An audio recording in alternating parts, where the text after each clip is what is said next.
राधे राधे आप सबको। तो हम लोग कल देख रहे थे व्याकरण, तो व्याकरण खंड में हिंदी भाषा यहाँ से हम लोग अध्याय 1 से स्टार्ट किए थे। तो इसमें हम लोग देखे थे कि भाषा का स्वरूप क्या है, भाषा की परिभाषा देखे थे कि भाषा मनुष्य की सार्थक व्यक्त वाणी को कहते हैं। और देवेंद्र शर्मा ने परिभाषा क्या दी भाषा की, ठीक? सार्थक शब्दों के समूह या संकेत को भाषा कहते हैं। और ये सब हम लोग देखे, मनुष्य और मनुष्य के बीच रहेगा तो श्याम सुंदर दास की परिभाषा रहेगी, और व्यापार रहेगा तो मंगलदेव शास्त्री का हो जाएगा, और जिन ध्वनि चिन्हों द्वारा बाबूराम सक्सेना। तो ये हम लोग बड़े भाषा की प्रकृति पढ़े, ठीक? भाषा के विविध रूप पढ़े। तो इसमें 3 चीज़ थी, बोलियाँ, परिनिष्ठित भाषा और राष्ट्रभाषा। और हिंदी भाषा की उत्पत्ति कैसे हुई ये भी पढ़ा गया, ठीक? अब प्राचीन भारतीय आर्य भाषा काल, मध्यकालीन भारतीय आर्य भाषा काल, आधुनिक भारतीय आर्य भाषा काल, ये भी पढ़ा गया। अब हम लोगों को पढ़ना था कहाँ से, ये पाली भारत की प्रथम देश भाषा है, ये हम लोग पढ़ लिए थे। अब यहीं से पढ़ना था, पहली सदी से प्राकृत के बारे में हम लोग को पढ़ना था, ठीक? तो आज यहीं से देखा जाएगा। तो दिया है कि पहली सदी से 500 ईस्वी तक उत्तर भारत के भिन्न भिन्न भागों में जिस भाषा का व्यवहार अधिक हुआ उसे प्राकृत भाषा कहते हैं। तो प्राकृत भाषा का समय पूछ देगा, तो पहली सदी से 500 ईस्वी तक, ठीक? आचार्य हेमचंद इसे संस्कृत से निकली भाषा मानते हैं। सामान्य मत यह है कि वह भाषा जो असंस्कृत थी, ठीक? असंस्कृत थी, बोल चाल की थी, पंडितों में प्रचलित नहीं थी। पंडित मतलब विद्वान लोग जो थे, व्याकरण लिखते थे, उन लोगों में प्रचलित नहीं थी। सहज ही बोली और समझी जाती थी। स्वभावतः प्राकृत कहलाई, ठीक? भाषा विज्ञान ने प्राकृत के 5 प्रमुख भेद स्वीकार किए हैं। तो भाषा विज्ञान ने प्राकृत के कितने भेद स्वीकार किए हैं? 5। तो उसमें कौन कौन है? सरसेनी प्राकृत है, पैशाची प्राकृत है, महाराष्ट्रीय प्राकृत है, अर्धमागधी प्राकृत है और मागधी, ठीक? तो सौरसेनी प्राकृत मथुरा या सूरसेन जनपद के आसपास बोली जाती थी। यह मध्य देश की प्रमुख भाषा थी। यहाँ पे मध्य देश को मध्य प्रदेश नहीं समझना है, ठीक है? यह मध्य देश की प्रमुख भाषा थी। उसमें एक क्षेत्र था, उसको मध्य देश कहा जाता था। ये मध्य देश की प्रमुख भाषा थी जिस पर संस्कृत का प्रभाव था। मध्य देश संस्कृत का मुख्य केंद्र था। ये भी ध्यान देना है कि संस्कृत का मुख्य केंद्र क्या था? मध्य देश था। बाद में यही हिंदी का मूल केंद्र या गढ़ बना। पैशाची प्राकृत उत्तर पश्चिम में कश्मीर के आसपास की भाषा थी। महाराष्ट्रीय प्राकृत का मूल स्थान महाराष्ट्र है। ये भी मोस्ट इंपॉर्टेंट है कि महाराष्ट्रीय प्राकृत का मूल स्थान महाराष्ट्र है। मराठी का विकास इसी से हुआ है, ठीक? तो पूछेगा कि मराठी का विकास किस प्राकृत से हुआ है, तो इसमें ध्यान देना है कि महाराष्ट्रीय प्राकृत से हुआ है, ठीक? अर्धमागधी प्राकृत का क्षेत्र मागधी और सौरसेनी के बीच का है। यह प्राचीन कौशल के आसपास प्रचलित थी। इस भाषा का उपयोग अधिकतर जैन साहित्य में हुआ है। तो ये मोस्ट इम्पॉर्टेंट है कि जैन साहित्य जो है, हम लोग पढ़े थे कि जो पाली है उसका उपयोग ज़्यादातर किस में हुआ है? बौद्ध साहित्य में हुआ है। और जो प्राकृत है इसका प्रयोग जैन साहित्य में हुआ है, ठीक? ये बात ध्यान देने वाली है कि जैन साहित्य में प्राकृत का प्रयोग हुआ था। मागधी प्राकृत मगध के आसपास प्रचलित थी, ठीक? तो मागधी प्राकृत जो थी ये मगध के आसपास प्रचलित थी, ठीक है? अब देखिए आगे, 1000 ईस्वी से भारतीय आर्य भाषा नए युग में प्रवेश करती है। 1000 ईस्वी से भारतीय आर्य भाषा नए युग में प्रवेश करती है। मध्यकालीन भारतीय आर्य भाषा का चरम विकास अपभ्रंश में हुआ, ठीक? तो पाली प्राकृत के बाद क्या आई? अपभ्रंश आई। जब वरुचि जैसे प्राकृत के व्याकरणों ने प्राकृतों को व्याकरण के साँचे में ढाल दिया, तो देखिए वरुचि जो थे प्राकृत प्रकाश लिखे थे, ठीक? इनका ग्रंथ था प्राकृत प्रकाश। तो ये प्राकृत के व्याकरण थे, ठीक है? प्राकृतिक व्याकरण कौन थे? वरुचि। तो व्याकरण के साँचे में ढाल दिया लोक भाषा यानी अपभ्रंश ने परिनिष्ठित प्राकृतों के विरुद्ध विद्रोह किया। यह वस्तुतः पंडितों की भाषा पर जनता की भाषा की विजय थी, जो अपभ्रंशों में फलवती हुई। अपभ्रंश के अनेक नाम प्रचलित हैं। देखिए ये चीज़ मोस्ट इंपॉर्टेंट है, ये प्रश्न पूछता है। अपभ्रंश जो है इसके क्या क्या नाम दिए गए थे? अपभ्रंश के अनेक नाम प्रचलित हैं, जिसमें ग्रामीण भाषा, इसको ग्रामीण भाषा भी कहा जाता था। देशी, देश भाषा, ठीक? अपभ्रंश, अवहंस, अवहत, अवहट, अवहट और अवहट, ये सब ये क्या नाम है? किसका नाम है? अपभ्रंश का नाम है, ठीक है? अपभ्रंश का अर्थ ही है बिगड़ा हुआ, गिरा हुआ, भ्रष्ट। तो अपभ्रंश का अर्थ क्या है? बिगड़ा हुआ, गिरा हुआ या भ्रष्ट, ठीक? ये नाम पंडितों द्वारा दिए गए थे, जिन्हें लोक भाषा सदा इसी रूप में दिखाई पड़ती रही। तो पंडित लोग जो थे वही ये कहे थे कि ये जो है कि बिगड़ी हुई है, गिरी हुई है, भ्रष्ट है, ठीक? अब देखिए भारतीय भाषा के इतिहास में 500 ईस्वी से 1000 ईस्वी तक के काल को अपभ्रंश काल कहा गया है। तो ये मोस्ट इम्पॉर्टेंट है। 500 से 1000 ईस्वी तक के काल को क्या कहा गया है? अपभ्रंश काल कहा गया है। ये समय पूछ लेता है। अब देखिए आधुनिक आर्य भाषाओं, तो आधुनिक आर्य भाषाओं का समय जो 1000 के बाद की हैं भाषाएं, तो उनमें कौन कौन सी हैं? हिंदी है, बंगला है, गुजराती है, मराठी है, पंजाबी है, उर्दू है, उड़िया है, ये सब की उत्पत्ति इन्हीं अपभ्रंशों से हुई है। एक प्रकार से ये अपभ्रंश भाषाएं प्राकृत भाषाओं और आधुनिक भारतीय भाषाओं के बीच की कड़ियाँ हैं। ठीक, तो ये क्या है? अपभ्रंश भाषाएं जो है प्राकृत भाषाओं और आधुनिक भारतीय आर्य भाषाओं के बीच की कड़ियाँ हैं। तो जो अपभ्रंश है वो आधुनिक भारतीय आर्य भाषा और प्राकृत के बीच की कड़ी है, इसलिए कि पाली प्राकृत अपभ्रंश है, तो अपभ्रंश के बाद आधुनिक भारतीय आर्य भाषा आ रही हैं। तो आधुनिक भारतीय आर्य भाषाओं और प्राकृत के बीच कौन है? अपभ्रंश है। इसीलिए यहाँ पे लिखा गया है कि ये उनके बीच की आधुनिक भारतीय आर्य भाषाओं और प्राकृत के बीच की कड़ी है। ठीक, अब देखिए आगे। प्राकृत भाषाओं की तरह अपभ्रंश के परिनिश्चित रूप का विकास भी मध्य देश में ही हुआ था। इस पर अन्य रूपों का प्रभाव भी पड़ा है।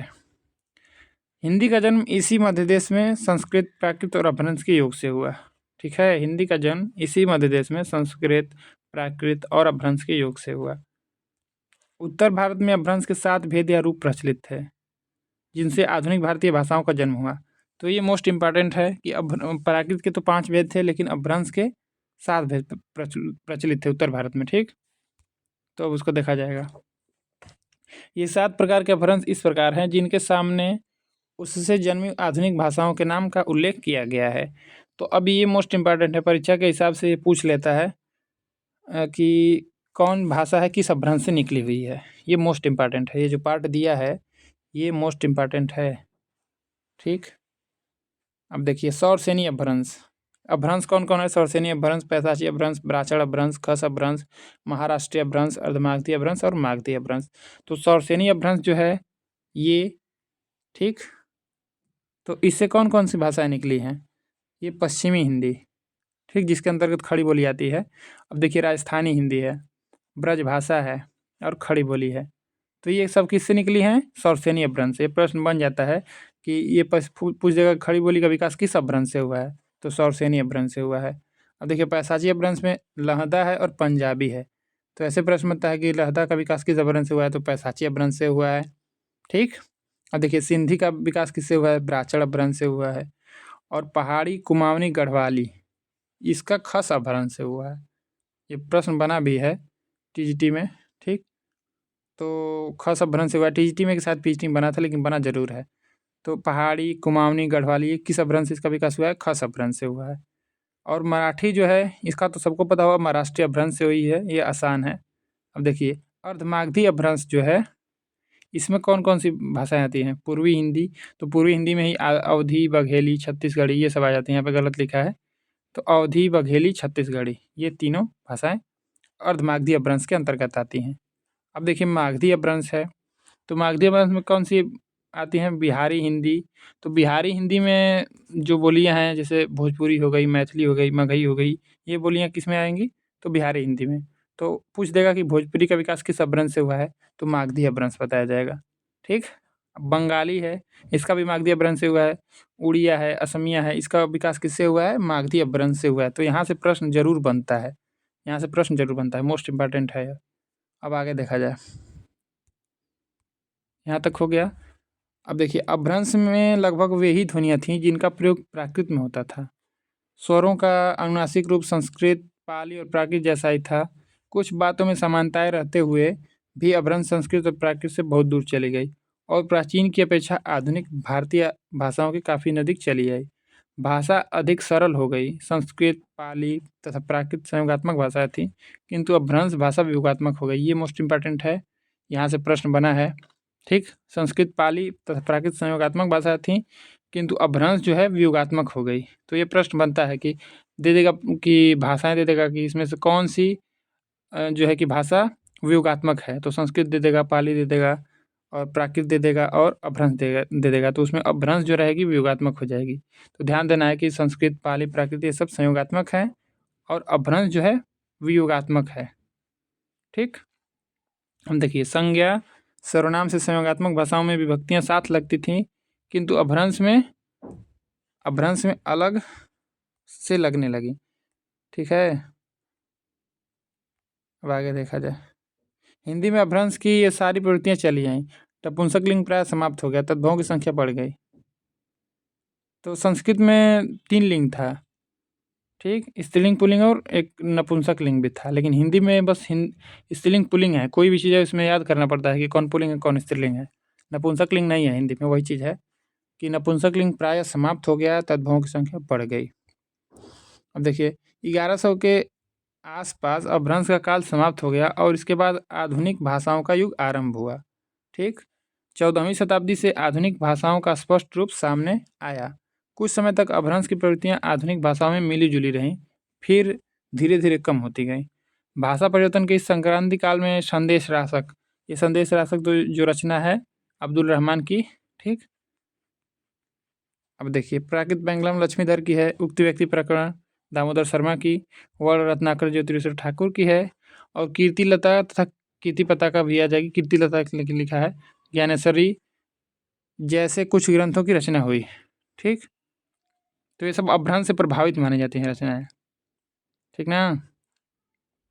अब देखिए जिनके अध्ययन से अपभ्रंश से प्रभावित पुरानी हिंदी के कुछ रूप देखा जा सकता है। जिनके अध्ययन से अपभ्रंश से प्रभावित पुरानी हिंदी के कुछ रूप देखे जा सकते हैं। इस काल की भाषा को कुछ लोगों ने अवहट नाम से पुकारा है। ठीक, इस काल के कवि ज्योतिरेश्वर ठाकुर, विद्यापति और वंशीधर ने तत्कालीन भाषा को अवहट की संज्ञा दी है।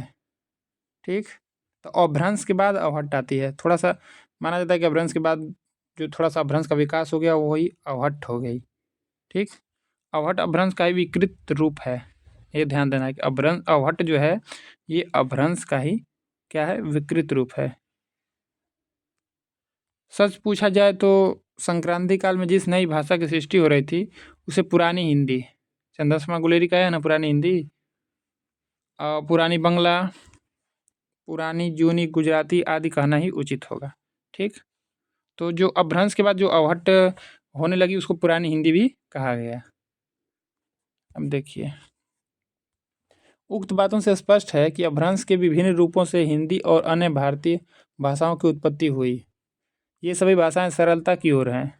मतलब पहले भाषाएं क्लिष्ट होती थी, धीरे धीरे संस्कृत थी, फिर पाली प्राकृत, फिर अपभ्रंश से सरलता की ओर आई। ठीक, संस्कृत पाली आदि की तुलना में अपभ्रंश के शब्द रूप कम हो गए। आधुनिक भाषाओं में अपभ्रंश की तुलना में शब्द रूप और भी कम हो गए। इस प्रकार भाषा सरल होती गई। ठीक, संस्कृत में 8 कारकों के 3 वचनों में 24 रूप बनते थे। प्राकृत में 12 रूप हो गए। देखिए कैसे सरलता की ओर आ रही है भाषा। अपभ्रंश में 6 और आधुनिक भाषाओं में 2 रूप मूल और विकृत हो गए। क्रिया के रूपों में काफ़ी कमी हो गई। संस्कृत में वचन 3 थे, एक वचन, द्विवचन, बहुवचन। ठीक, अब केवल 2 ही वचन रह गए। एक वचन है, बहुवचन, बस 2 रह गया। संस्कृत में 3 लिंग थे, आधुनिक भाषा में 2 ही लिंग रह गए। ठीक, स्त्रीलिंग पुल्लिंग और नपुंसक लिंग था, अब हिंदी में क्या हो गया, स्त्रीलिंग और पुल्लिंग, बस 2 ही रह गया। अब देखिए आगे 1000 ईस्वी के लगभग हिंदी अन्य आधुनिक भारतीय भाषाओं की तरह अपने अस्तित्व में आ चुकी थी। भाषा के रूप में हिंदी की प्रकृति रचनात्मक है। इस विषय में यह जर्मन से मिलती जुलती है। हिंदी जर्मन की तरह अपने प्रत्ययों से नवीन शब्दों का निर्माण कर लेती है, इसको भी ध्यान देना है। ठीक, कि भाषा के रूप में हिंदी की प्रकृति रचनात्मक है, इस विषय में यह जर्मन से मिलती जुलती है। हिंदी जर्मन की तरह अपने प्रत्ययों से नवीन शब्दों का निर्माण कर लेती है। यह विशेषता अंग्रेजी की नहीं है। डॉक्टर उदय नारायण तिवारी हिंदी को उधार लेने वाली भाषा न कहकर रचनात्मक भाषा कहना ठीक समझते हैं। इस दृष्टि से आर्य भाषाओं में हिंदी का अपना अलग व्यक्तित्व है। हिंदी की दूसरी विशेषता यह है कि आरंभ से ही इसमें तद्भवों की अधिकता रही। ठीक, ये तद्भव हिंदी के प्राण हैं। तद्भव शब्द जो हैं वे हिंदी के प्राण हैं। वस्तुतः हिंदी जनता की भाषा है। जनजीवन की गोद में इसका जन्म हुआ, अतः इसे जनता के गले का हार बना रहना है। ठीक, इसकी स्वाभाविक शोभा पर तत्समों के बोझिल अलंकार लादना, इसकी प्राकृतिक सुषमा को नष्ट भ्रष्ट करना होगा। यह बात हिंदी के प्रेमियों को ध्यान में रखनी चाहिए। हिंदी में वैदिक युग से लेकर आज तक हजारों लाखों चलते शब्द ऐसे प्रयुक्त होते हैं जिन्हें समय समय सर्वसाधारण ने अपनी धरोहर समझा। हिंदी की मूल उत्पत्ति सौसनी अपभ्रंश पश्चिमी हिंदी से मानी गई है। ये मोस्ट इंपॉर्टेंट है। यहाँ से प्रश्न बनता है कि हिंदी की मूल उत्पत्ति किससे मानी गई है, तो पश्चिमी हिंदी, ठीक, पश्चिमी हिंदी से निकली है ना खड़ी बोली। तो हिंदी की मूल उत्पत्ति सौसनी अपभ्रंश, अपभ्रंश पूछेगा तो सौसनी अपभ्रंश और पश्चिमी हिंदी से मानी गई है। हिंदी के अंतर्गत उसके ये रूप प्रचलित हैं। तो अब देखिए यहाँ पे भी ये मोस्ट इम्पॉर्टेंट है, ठीक। तो ये पूछेगा, यहाँ से पूछता है कि पश्चिमी हिंदी में कौन कौन सी बोली आती हैं, पूर्वी हिंदी में और पहाड़ी प्रदेश की बोलियाँ। तो इसमें ये बहुत इंपॉर्टेंट है, दे देगा पेपर में पूछता है कि इसमें से कौन सी बोली जो है पूर्वी हिंदी में आती है, कौन सी पश्चिमी हिंदी में आती है। तो पश्चिमी हिंदी में कौन कौन सी बोली आती हैं, ब्रज बुंदेली कन्नौजी, ब्रज बुंदेली कन्नौजी, ठीक, ब्रज भाषा, कन्नौजी, बुंदेली, खड़ी बोली, ठीक, इसको कौरवी भी कहा गया है, और बांगरू, राजस्थानी, ये सब किस में आती हैं, पश्चिमी हिंदी में आती हैं, ठीक। और पश्चिमी हिंदी किस अपभ्रंश में आती है, सौरसेनी अपभ्रंश में। तो ये ध्यान देना है। तो अपभ्रंश को भी ध्यान देना है और किस हिंदी में आती है, तो सौरसेनी अपभ्रंश से निकली पश्चिमी हिंदी, और पश्चिमी हिंदी में ब्रजभाषा, कन्नौजी, बुंदेली, खड़ी बोली, बांगरू और राजस्थानी, ठीक। और ये पूर्वी हिंदी है, ठीक। तो ये अर्धमागधी में आती है। अर्धमागधी अपभ्रंश से निकली पूर्वी हिंदी, और पूर्वी हिंदी में अवधी, बघेली, छत्तीसगढ़ी, बिहारी, और पहाड़ी प्रदेश की बोलियों में कुमाऊनी और गढ़वाली। अब आगे देखा जाए, हिंदी में अनेक बोलियों के रहते हुए भी खड़ी बोली ही उसकी मूल भाषा बन गई, जो पिछले 200 वर्षों से विकसित होती रही। इसकी समृद्धि में इसकी सभी बोलियां योगदान करती रही हैं, और इस प्रकार यह देश के कोने कोने में फैलती गई। अब देखिए, जॉन बीम्स ने आधुनिक आर्य भाषाओं में हिंदी को सर्वाधिक महत्व दिया है। जॉन बीम्स हैं, ये आधुनिक आर्य भाषाओं में हिंदी को सर्वाधिक महत्व देते हैं। उन्होंने अंतर्वेद मध्य देश को हिंदी का मुख्य क्षेत्र बताते हुए लिखा कि यूँ तो हिंदी की अनेक बोलियां हैं, किंतु उसका एक सर्वमान्य व्यापक रूप भी है, जिसका विकास दिल्ली के आसपास के क्षेत्र में हुआ था, और जो सर्वत्र शिक्षितों के द्वारा एक रूप से खड़ी बोली बोली और समझी जाती है, ठीक। बीम्स महोदय ने हिंदी के महत्व को प्रतिपादित करते हुए यह भी लिखा है कि हिंदी संस्कृत की वास्तविक उत्तराधिकारी है, और आधुनिक युग में इसका अन्य भाषाओं में वही स्थान है जो प्राचीन काल में संस्कृत का था। तो ये जॉन बीम्स क्या कह रहे हैं, वो चीज़ है। अब देखिए, हिंदी भाषा का संक्षिप्त परिचय, हिंदी का नामकरण कैसे हुआ है, ठीक ना। हिंदी भाषा का संक्षिप्त परिचय यहाँ पे है कि हिंदी का नामकरण कैसे हुआ है। तो देखिए यहाँ पे दिया है कि हिंदी, हिंदू और हिंदुस्तानी ये सब संस्कृत के नहीं, फारसी के हैं, ठीक। तो ये प्रश्न बनता है कि हिंदी और हिंदू और हिंदुस्तानी ये किस भाषा के शब्द हैं, ठीक। तो ये फारसी के शब्द हैं, ये संस्कृत के नहीं हैं, ये ध्यान देना है। हिंदी, हिंदू, हिंदुस्तानी ये सब फारसी के हैं। देखिए, हिंदी भाषा का जन्म उत्तर भारत में हुआ, पर उसका नामकरण ईरानियों और भारत के मुसलमानों ने किया, ठीक। तो हिंदी का जन्म तो उत्तर भारत में हुआ है, लेकिन इसका नामकरण किसने कर दिया, ईरानियों और उत्तर भारत के मुसलमानों ने किया। यह बात कुछ ऐसी ही है कि बच्चा हमारे घर जन्मे और उसका नामकरण हमारे पड़ोसी करें। वस्तुतः हिंदी किसी संप्रदाय या धर्म की भाषा नहीं है, इस पर सबका समान अधिकार है। हिंदी नामकरण की एक बड़ी दिलचस्प कथा है। उसका विवरण इस प्रकार है। हिंदी नाम कैसे पड़ा, ये देखा जाए। 8वीं सदी से आज तक हिंदी को 3 अर्थों में ग्रहण किया गया है। तो हिंदी को कितने अर्थों में ग्रहण किया गया है, 3 अर्थों में ग्रहण किया गया है, ठीक, 3 अर्थों में, व्यापक अर्थ में, सामान्य अर्थ में और विशिष्ट अर्थ में। तो पहले देखा जाएगा कि व्यापक अर्थ में, जब तक मुसलमान भारत में नहीं आए तब तक हिंदी शब्द का प्रयोग व्यापक अर्थ में होता रहा। तो जब तक मुसलमान लोग भारत में नहीं आए थे तब तक हिंदी का प्रयोग किस अर्थ में होता था, व्यापक अर्थ में होता था, ठीक। अब देखिए, तब तक हिंदी का शब्द का प्रयोग व्यापक अर्थ में होता रहा। व्यापक अर्थ में हिंद या भारत से संबंध किसी भी व्यक्ति, वस्तु तथा हिंद या भारत में बोली जाने वाली किसी भी आर्य, द्रविड़ या अन्य भारतीय भाषाओं के लिए प्रयुक्त होती थी। ईरानियों की प्राचीनतम धर्म पुस्तक अवेस्ता में, ये देखिए मोस्ट इम्पॉर्टेंट है कि ईरानियों की प्राचीनतम धर्म पुस्तक अवेस्ता में हिंदी, हिंदू आदि शब्द मिलते हैं। तो ये ध्यान देना है कि अवेस्ता में हिंदी और हिंदू शब्द मिलते हैं। मध्यकालीन ईरान में हिंद में इक विशेषण प्रत्यय लगाकर हिंदीक फिर हिंदीग शब्द बना। मध्यकालीन ईरान में हिंद में इक विशेषण प्रत्यय लगाकर हिंदीक बना, फिर उसके बाद हिंदीग बना। कालांतर में अंतिम व्यंजन लुप्त हो गया और हिंदी शब्द हिंद के विशेषण रूप से प्रचलित हुआ। तो ये लास्ट में जो है क और ग ये सब विलुप्त हो गया तो हिंदी हो गया। देखिए आगे, प्रारंभ में हिंदी शब्द देशबोधक था, यानी कि हिंदी करने से देश का बोध होता था। जैसे भारत है तो हिंदी करने से भारत देश का बोध होता था। तो प्रारंभ में हिंदी शब्द देशबोधक था। कुछ लोग हिंदी का संबंध सिंधी से जोड़ते हैं क्योंकि ईरानी लोग स का उच्चारण ह की तरह करते थे। 8वीं सदी तक ईरानियों द्वारा हिंदी शब्द का ऐसा ही प्रयोग होता था। ईरान से ही हिंदी, देखिए ईरान से ही हिंद और हिंदी ये दोनों शब्द अरब, मिस्र, सीरिया तथा अन्य देशों को प्राप्त हुए, किंतु इस प्राचीन व्यापक अर्थ में हिंदी शब्द का प्रयोग अब नहीं होता। तो ये व्यापक अर्थ में जो होता था अब उसका प्रयोग नहीं होता है। भारतीय संविधान ने इस शब्द का ग्रहण भारतीय संघ की राजभाषा के रूप में किया है। ठीक, भारत के प्राचीन ग्रंथों में हिंदी, हिंद और हिंदू शब्द का प्रयोग नहीं मिलता। ये मोस्ट इम्पॉर्टेंट चीज़ है कि भारत के प्राचीन जो ग्रंथ हैं जैसे वेद वुद हो गया तो ये सब में हिंद, हिंदी और हिंदू ये सब शब्द मिलते ही नहीं, हिंदू भी नहीं मिलता है। ठीक, भाषा के सामान्य अर्थ में दूसरा अर्थ है भाषा के सामान्य अर्थ में हिंदी का प्रयोग। ज़बान हिंदी शब्द का प्रयोग मध्यकालीन फारसी और अरबी साहित्य में मिलता है। ज़बान हिंदी 6ठी शताब्दी के बादशाह नौशेरवां के राजकवि ने पंचतंत्र, ठीक, की भाषा को ज़बान हिंदी की संज्ञा दी है।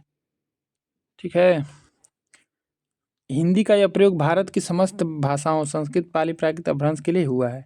स्पष्ट है कि हिंदी शब्द का प्रयोग देश के बाहर दो अर्थ में हुआ, एक देश के अर्थ में और दूसरा भारतीय भाषाओं के अर्थ में। आज ये दोनों अर्थ पुराने पड़ चुके हैं और अपना महत्व खो चुके हैं। अब देखिए भाषा के अर्थ में हिंदी का प्रयोग,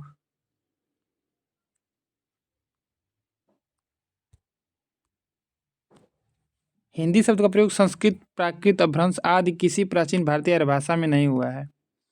हिंदी शब्द का प्रयोग संस्कृत, प्राकृत, अपभ्रंश आदि किसी प्राचीन भारतीय भाषा में नहीं हुआ है। मध्य युग में भारतीय परंपरा के कवियों ने प्राचीन भाषाओं की तुलना में अपनी कविता की भाषा को प्राय भाषा या भाखा नाम से पुकारा है। कबीर कहते हैं संस्कृत है कूप जल, भाषा बहता नीर। ठीक, तो कबीर की युक्ति है कि संस्कृत जो है कि कूप जल है, मतलब रुका हुआ है, और भाषा बहता नीर है। तुलसीदास ने कहा का भाषा का संस्कृत प्रेम चाहिए साँच, किंतु मुस्लिम परंपरा के कवियों और विद्वानों ने उत्तर भारत की मध्यकालीन जनभाषा को प्राय हिंदवी सबसे संबोधित किया। 13वीं सदी में भारत के फारसी कवि औफी ने सर्वप्रथम हिंदवी शब्द का प्रयोग हिंदी की संभवतः मध्य देश की देसी भाषा के लिए किया था। तो ये मोस्ट इम्पॉर्टेंट है, यहाँ पे ध्यान देना है कि 13वीं सदी के में भारत के फारसी कवि औफी ने सर्वप्रथम हिंदवी शब्द का प्रयोग हिंद की मतलब मध्य देश की देसी भाषा के लिए किया था। तो ये प्रश्न पूछता है कि हिंदवी शब्द का प्रयोग सबसे पहले किसने किया, तो औफी ने किया था। ठीक है, इस प्रकार अन्य मुस्लिम कवियों मसूद, अबुल हसन, अमीर खुसरो आदि ने भी देसी भाषा को हिंदी या हिंदवी नाम दिया है। खुसरो अब क्या लिखते हैं, अमीर खुसरो, ये देखा जाए। खुसरो ने लिखा है तुर्क हिंदुस्तानिंदय में हिंदवी गोफय जवाबे।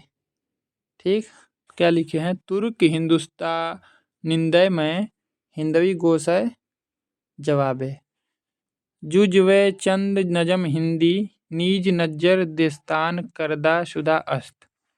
खुसरो की खाली बारी में हिंदवी शब्द 30 बार, हिंदवी शब्द कितने बार आया है, 30 बार, और हिंदी शब्द 5 बार देसी भाषा के लिए प्रयुक्त हुआ है। ठीक, 16वीं सदी के मुस्लिम कवि जायसी ने भी हिंदी का प्रयोग किया। तो ये पंक्ति जो है मोस्ट इम्पॉर्टेंट है, ये पूछ देता है कि किसकी पंक्ति है, तो जायसी की पंक्ति है। पद्मावत जो लिखे हैं, तो तुर्की अरबी हिंदवी भाषा तेती आय, जामे मार्ग प्रेम का सवय सराहे ताय। लगता है कि दिल्ली से अवध प्रदेश तक की देसी भाषा हिंदी या हिंदवी नाम से प्रचलित होने लगी थी। अकबर के दरबारी कवि रहीम को हिंदी कवि कहा गया है। अनुमान है कि मध्य युग में देसी भाषा के अर्थ में भाखा, हिंदी और हिंदवी शब्द समानार्थक बन चुके थे। ठीक, क्या करा है कि अकबर के दरबारी कवि रहीम को हिंदी कवि कहा गया है, ये ध्यान देना है। और मध्य युग में देसी भाषा के अर्थ में भाखा, हिंदी और हिंदवी ये शब्द समानार्थक बन चुके थे। दक्षिण के 16वीं 17वीं सदी के मुस्लिम कवियों ने भी, जिन्हें दक्षिणी हिंदी के कवि कहते हैं, हिंदी शब्द का प्रयोग बहुत अधिक किया है। अब देखा जाए आगे, शाही शाही मीरा जी कहते हैं, यूं देखत हिंदी बोल प्रण माने हैं नापतोल।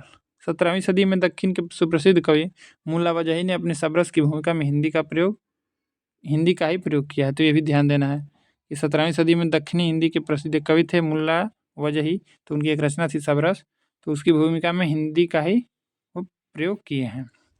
डॉक्टर धीरेन्द्र वर्मा का मत है कि 17वीं सदी तक हिंदी और हिंदवी शब्द समानार्थक थे और सामान्यतः मध्य देश की भाषा के लिए प्रयुक्त होते थे। उक्त विवेचन से स्पष्ट है कि हिंदी का नामकरण भारत के हिंदुओं ने नहीं, ईरान और अरब से आए और इस देश में बसे मुसलमानों ने किया था। ठीक है, तो हिंदी नामकरण जो है हिंदुओं ने नहीं किया, ये किसने किया? ईरान और अरब से आए और इस देश में बसे मुसलमानों ने किया था। ठीक, लेकिन मुसलमानों ने हिंदी प्रदेश में फैली विभिन्न बोलियों को न अपनाकर दिल्ली और मेरठ की बोली खड़ी बोली को अधिक प्रश्रय दिया। इसके विपरीत हिंदुओं ने ब्रज भाषा, अवधी तथा अन्य देसी भाषाओं में अधिक रचनाएं की। बाद में ये लोग भी मुसलमानों के मार्ग पर चले।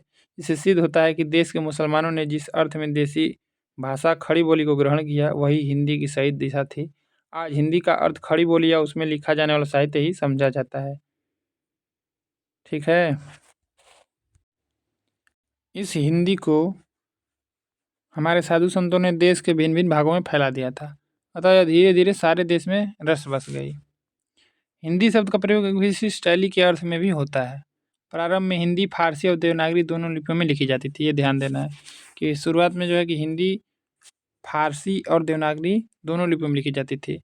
कुछ मुसलमानों ने हिंदी या हिंदवी की उस शैली का भी प्रचार किया जिसकी परंपरा फारसी लिपि और उच्चारण में दिल्ली के आसपास वर्तमान थी। दक्षिणी हिंदी के मुसलमान कवियों ने हिंदी को एक विशिष्ट शैली में ढाला, जो आगे चलकर उर्दू की चीज़ समझी जाने लगी। बाद में उर्दू हो गई।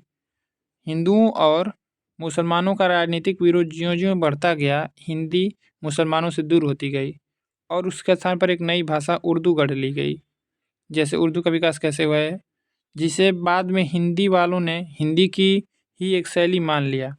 राजनीतिक तथा सांप्रदायिक विरोध का परिणाम यह हुआ कि भारत के मुसलमान कवियों ने हिंदी को फारसी के साँचे में ढालकर उसका नया नाम रेख्ता रखा। ठीक है, तो रेख्ता क्या है यहाँ पे दिया है कि राजनीतिक तथा सांप्रदायिक विरोध का परिणाम यह हुआ कि भारत के मुसलमान कवियों ने हिंदी को फारसी के साँचे में ढालकर उसका नया नाम रेख्ता रखा। यह बात 18वीं शताब्दी के उत्तरार्ध में हुई। अब हिंदी फारसी शैली में पनपने लगी। भारत में जब अंग्रेज आए और 1800 से हिंदी को हिंदुस्तानी की संज्ञा दी गई। ठीक, तो हिंदी को हिंदुस्तानी की संज्ञा कब दी गई? 1800 ईस्वी। भारत में जब अंग्रेज आए और 1800 से हिंदी को हिंदुस्तानी की संज्ञा दी गई, तब भाषा संबंधी एक नई उलझन पैदा कर दी गई। पर हिंदी अपने वास्तविक रूप में स्थापित हो चुकी है। यदि भारत का नाम हिंद है तो इस देश की राष्ट्रभाषा का नाम हिंदी ही होगा। हमारे देश का नाम हिंदुस्तान नहीं हो सकता, क्योंकि यह देश केवल हिंदुओं का नहीं है। ऐसी स्थिति में देश की राष्ट्रभाषा को हिंदुस्तानी की संज्ञा नहीं दी जा सकती। डॉक्टर सुनीत कुमार चटर्जी के शब्दों में हिंदी एक महान संपर्क साधक भाषा है।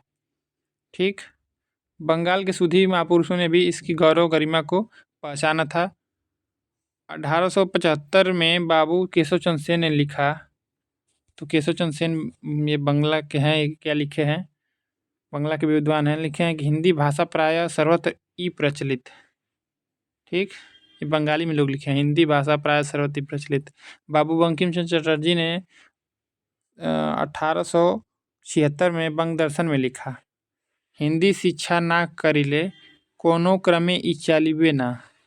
ठीक है, निष्कर्ष यह है कि हिंदी भारत की सामान्य जनता की भाषा है, देश की एकता की संपर्क भाषा है, साधु संतों की भाषा है और देश की केंद्रीय शक्ति है। ऐसी विकसित भाषा का सीमित क्षेत्र नहीं हो सकता। अब हिंदी का क्षेत्र पढ़ना है, तो इसको आज पढ़ा जाएगा कल। थोड़ा आज लग रहा है कि जल्दी जल्दी हो गया है, ठीक ना, तो जल्दी नहीं पढ़ेंगे तो जल्दी ख़त्म भी नहीं होगा, तो इसलिए आज थोड़ा फास्ट हो गया। ठीक। तो ये हिंदी भाषा का इसमें ये सब इसमें ध्यान देना है, क्या चीज़ है कि किस अपभ्रंश से इसका विकास हुआ है। ज़्यादातर प्रश्न इसमें बनता नहीं है, वो उतना इम्पोर्टेंट है नहीं, लेकिन इम्पोर्टेंट इसमें ये है कि इसका विकास किस अपभ्रंश से हुआ है, ये चीज़ सबसे इम्पोर्टेंट है। ये जो दिया है सबसे मोस्ट इम्पोर्टेंट यही है इसका पार्ट पूरा, किसका विकास, यहीं से प्रश्न बनता है। ठीक, तो आज के लिए बस इतना ही रहेगा। अब अगले वीडियो में देखा जाएगा इससे आगे। तब तक के लिए धन्यवाद आप सभी को जुड़ने के लिए।